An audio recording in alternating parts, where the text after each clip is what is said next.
Mesyuarat Agung Tahunan Konfederasi Hoki Malaysia, George Koshi cipta kejutan menumbangkan penyandang Datuk Nur Azmi Ahmad untuk jawatan Timbalan Presiden KHM, sementara Profesor Dr. S. Shamala muncul Timbalan Presiden Kanan selepas dapat undian tertinggi. Bazli Azmi ada laporan. Koshi melakukan sesuatu yang dianggap luar biasa. Walaupun hanya dapat satu pencalonan, namun beliau bangkit menumbangkan Azmi 16 berbalas 13 undian dalam AGM yang berlangsung di Kuala Lumpur. Koshi percaya kemenangan itu hasil sokongan padu perwakilan wanita. I think my track record of what I have done in hockey in the past must have been the reason why the delegates have voted. It's two friends going against each other. I mean, that's a sad part about it. But at the end of the day, I think the delegates voted for a change in the elected members.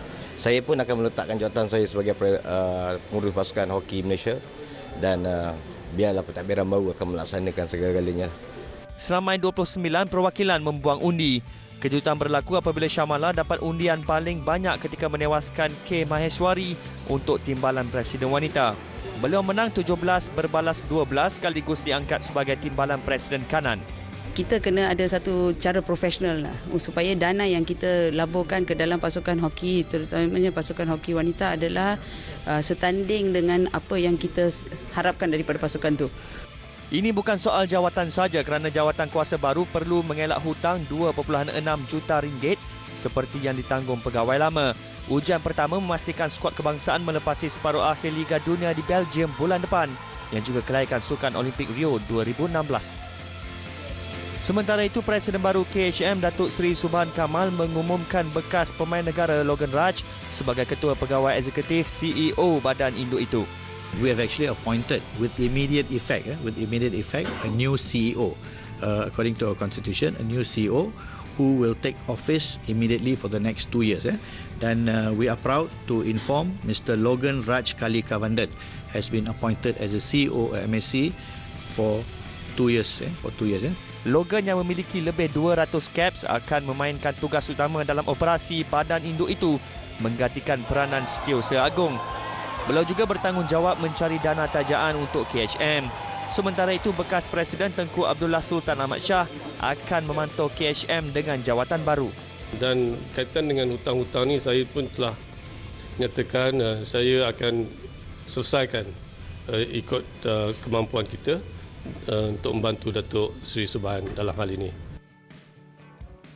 Dan bersama saya untuk membincangkan dengan lebih lanjut Intipati Mesyuarat Agung Tahunan KHM ialah Bazli Azmi. Bazli, bagaimana dengan jawatan kuasa baru KHM? Adakah mereka satu hati atau wujud perpecahan dalaman?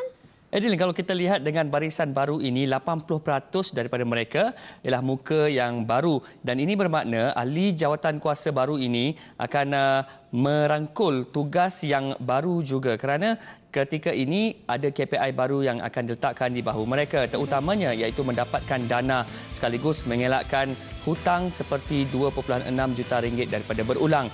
Dan apa yang menariknya juga, kalau kita lihat pucuk pimpinan tertinggi Datuk Seri Subhan Kamal, Profesor Dr. S. Shamala, begitu juga dengan George Koshi adalah boleh saya katakan sebagai dalam kem yang sama. Jadi persefahaman sudah ada di situ. Tinggal lagi mereka perlu bekerja dengan lebih keras untuk mencari dana yang lebih banyak, memastikan hoki terus dapat beroperasi seperti biasa.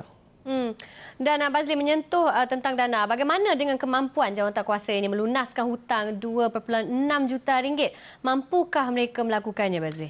Itu cabaran yang paling besar, Adeline. Kerana kalau kita lihat, nasib baik juga kerana jawatan kuasa sebelum ini diketuai oleh Tengku Abdullah Sultan Ahmad Shah beri jaminan bahawa mereka akan menyelesaikan hutang 2.6 juta ringgit itu. Tinggal lagi jawatan kuasa yang baru ini perlu mencari dana. Seperti yang saya katakan sebentar tadi, mereka mewujudkan jawatan Ketua Pegawai Eksekutif yang baru yang menjadi milik bekas pemain kebangsaan Logan Raj. Dan tugas utamanya ialah untuk memastikan individu-individu yang dilantik ini menjalankan tugas sambil beliau juga akan mencari dana untuk memastikan hoki terus bergerak. Dan itulah saya kira jaminan untuk memastikan bukan saja 2.6 juta ringgit ini dapat dilangsaikan, tetapi mencari dana baru bukan saja bergantung kepada penaja sebelum ini seperti TMB maupun Sendabi, tetapi mencari penaja yang baru bagi memastikan hoki terus berkembang pesat di Malaysia. Ya, semua demi pembangunan hoki. Terima kasih Bazli. Dan ini barisan kepimpinan baru KHM untuk penggal 2015 hingga 2018 yang diterajui Presiden KHM Datuk Seri Subhan Kamal.